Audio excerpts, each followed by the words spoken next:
Why this case was never solved. The Villisca axe murders is not an unsolved case. This is the first mistake most people make. Villisca is a case that was managed in a way that made it impossible to solve from the very beginning. The difference is critical. In this instance, the problem was not the killer's intelligence or perfection. The problem was the systematic errors made in the very first hours. These errors progressed like a chain reaction, moving the file to a point of no return. Looking back today, the vast majority of modern criminal experts agree on one thing. This case was lost before the police even entered the house. But why? 1. America. In 1912, policing was not yet a profession. In 1912, policing in the United States was not a professional discipline in the sense we know today. There was no criminal psychology. There was no behavioral analysis.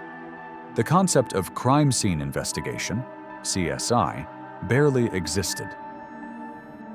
Sheriffs were generally elected officials, lacking in legal education, limited in their knowledge of forensic science.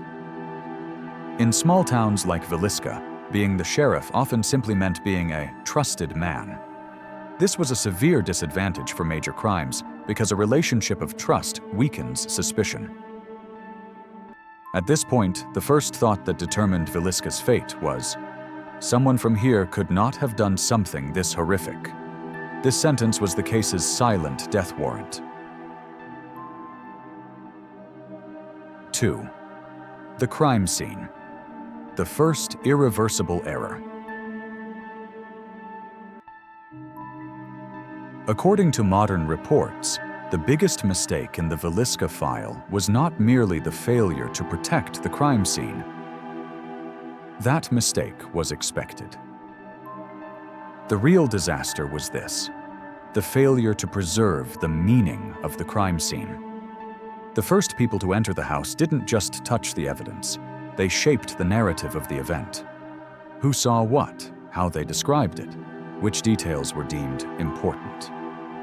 All of this began circulating within the town before the police ever wrote an official report. This situation poisoned the statements taken later.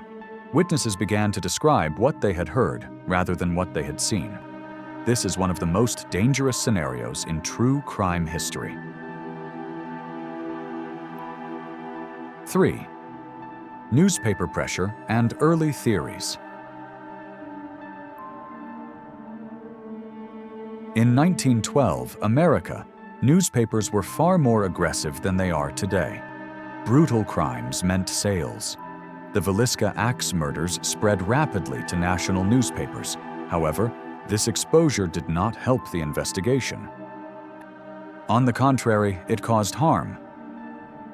Within the first few days, newspapers ran headlines like, "The Traveling Killer," "The Mad Preacher,"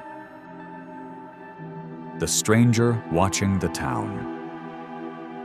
These headlines locked the public's mind onto a single direction: an outsider.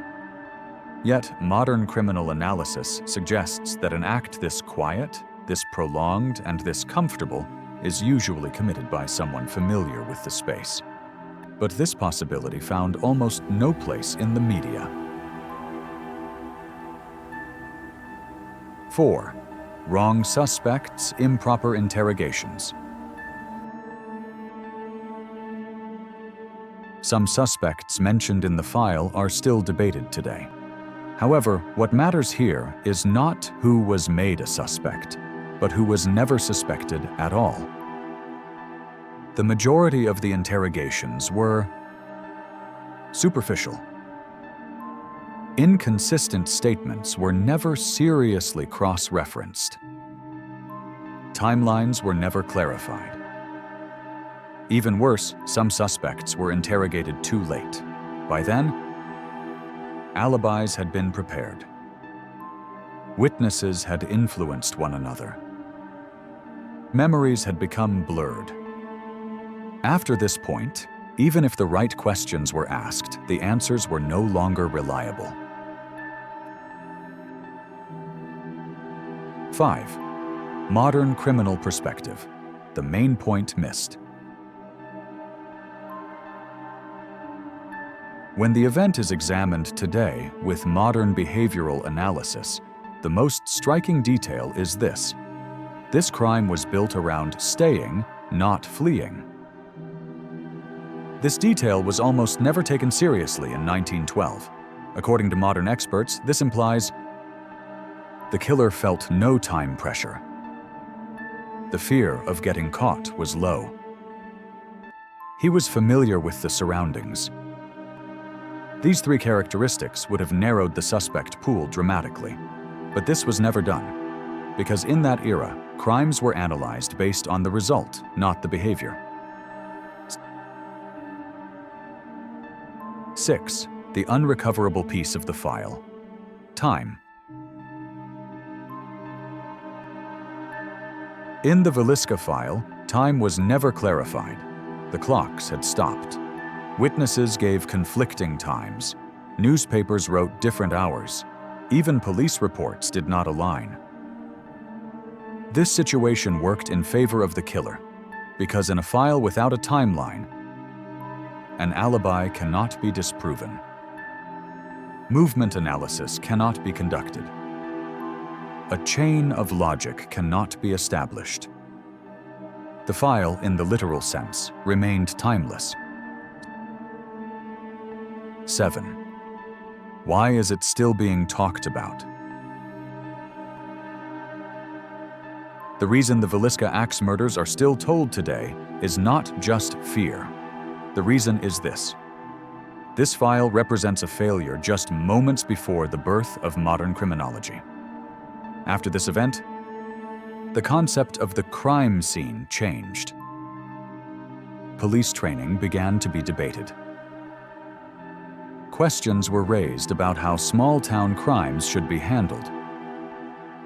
In other words, Villisca taught us something by not being solved, but that didn't bring the Moore family back.